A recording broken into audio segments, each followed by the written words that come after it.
आप सभी मित्रों को मेरा प्रणाम। और आज आप सभी लोगों के बीच उपस्थित हुआ हूँ कुछ विषयों पर चर्चा कर आपको सूचना अपडेट करना था। तो मैं आप सभी मित्रों से सर्वप्रथम फिर पुनः प्रणाम करता हूँ और आप सभी का बहुत बहुत धन्यवाद करता हूँ कि आज विगत 35-36 दिनों से हम सभी समस्त जनपद अपने हकों को लेने के लिए कार्य बहिष्कार पे हैं, क्योंकि यह हमारा हक है, इसलिए हम मांग रहे हैं। और मैं आप सभी को बताना चाहूँगा कि आज जो है एमडी साहब से भी मुलाकात हुई और वित्त विभाग में भी सारी चर्चाएं हुई। तो मैं आप सभी से निवेदन यही करूँगा कि अभी हमारे पास 3 दिन का समय है, तो आप लोग एकजुटता दिखाएं, क्योंकि इस बार हम सभी ने यह निश्चय किया था कि आर पार की लड़ाई लड़ेंगे, चाहे जिस माध्यम से लड़ना हो। क्योंकि यह समय ऐसा है कि बार बार हम लोग कोई लड़ाई नहीं लड़ पाएंगे, और इस बार यह निश्चय करके अगर हम कदम उठाए थे तो उस चीज़ का हम पालन भी कर रहे हैं। आज 35-36 दिनों से लगे भी हुए हैं। तो मेरा सभी साथियों से मेरा यही निवेदन है कि आप लोग धैर्य रखें, चाहे हमारे वो ट्रांसफ़र वाले मित्र हों, चाहे हमारे वो टीए FLTA ये सारी चीज़ें हों, चाहे इंक्रीमेंट्स हों। तो जो भी हमारे मुद्दे थे उस चीज़ को लेकर के हम आज भी अडिग हैं। कहीं वापस जाने की संभावना नहीं है जब तक हमारी मांगों पे विचार नहीं शत कर लिया जाता है।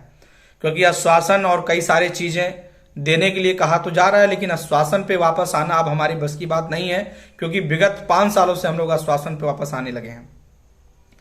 तो यह हम सभी का कर्तव्य है। हो सकता है कि ऐसा दिवाली भी हम लोग को पार करनी पड़े, कोशिश तो है कि ना करना पड़े, लेकिन अगर करना भी पड़ेगा तो हम लोग करेंगे, क्योंकि इस बार आर पार की लड़ाई लड़नी है हमको। किसी भी स्तर से हम अपनी हक की लड़ाई लड़ रहे हैं, चाहे वो सरकार हो, चाहे प्रशासन हो, या भाई मैं इस मंच के माध्यम से उनको भी सूचना दूंगा कि अब हम लोग पीछे हटने वाले नहीं हैं। क्योंकि हम लोग जो कोई अदर चीज़ें या अलग से कोई आपसे परमानेंट होने की मांग नहीं कर रहे हैं, जो हमारे HR पॉलिसी में है उसी की मांग हम सभी आप सब से कर रहे हैं। तो आप सभी साथियों से मेरा निवेदन है कि आप लोग जो है अपना मनोबल ना गिराएं, एक साथ रहें, एकजुट रहें, एक मंच पे रहें। क्योंकि इस बार अगर हमने कोई गलती की या बिना कुछ लिए वापस जाने की रणनीति बना रहे हैं, तो इसमें आप समझ लीजिए कि फिर भविष्य में हम कभी अपनी मांगों को लेकर के ऐसा मंच नहीं तैयार कर पाएंगे। और हम सब ने मिलकर इतना लंबा सफर तय कर लिया है कि यहाँ से वापस बिना कुछ लिए जाना बहुत हानिकारक हो सकता है। तो आप सभी साथियों से निवेदन है कि सभी मित्र या संकल्प ले लें कि भाई हमें आश्वासन पे नहीं जाना है।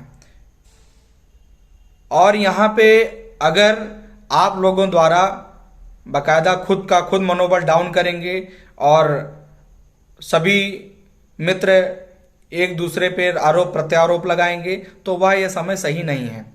यह समय हम लोगों का ऐसा है कि एकजुट होकर के रहना है।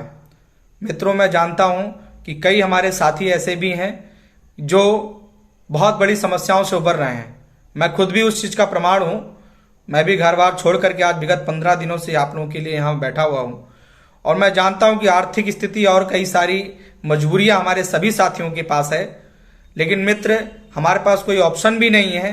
तो मैं सभी साथियों से निवेदन करूंगा कि जिस तरीके से हम सभी साथी इतने दिनों से रुके रहें, वैसे आप कहीं किसी भी तरीके से एडजस्टमेंट करते हुए ऐसा सिचुएशन ना लाएं। आप अपना काम करिए कि हम लोग को बिना कुछ लिए वापस होना पड़े, ऐसी गलती भी ना करें। और जो साथी ये कह रहे हैं कि अभी तक कुछ नहीं हुआ, क्या हुआ, कैसे हुआ, मैं मित्र कह रहा हूं कि आप लोग धैर्य रखिए। आप यह समझ लीजिए कि बहुत कुछ हो गया है और हम लोग बहुत बड़े आगे स्तर तक निकल भी गए हैं। तो यहां से बैक होने का रास्ता तो बिल्कुल नहीं है, ये आप जान लीजिए। तो मैं पुनः एक बार निवेदन करूंगा कि सारे 9 पॉइंट्स मैंने सभी जिलाध्यक्षों को भी क्लियर कर दिया था कल, और आज मैं फिर बताना चाहूंगा कि वही 9 पॉइंट्स हमारे पास हैं। जब तक उसका खुला का खुला जवाब नहीं मिल जाएगा, हम लोग बैक नहीं होने वाले हैं।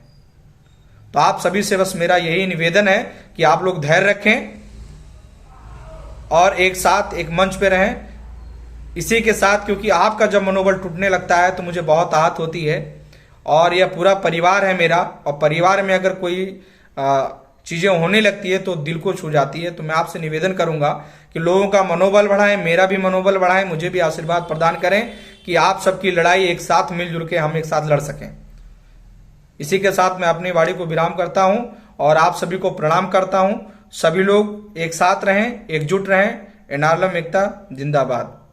धन्यवाद। और चैनल को सब्सक्राइब जरूर करें ताकि यह मंच हमारा ऐसा बन सके कि इस चैनल के माध्यम से हम अपने विभिन्न जगहों पर अपने यहाँ सूचना या हमारी जो मांगे हैं या हमारे जो मुद्दे हैं उनको पहुंचाया जा सके। धन्यवाद सब मित्रों को प्रणाम।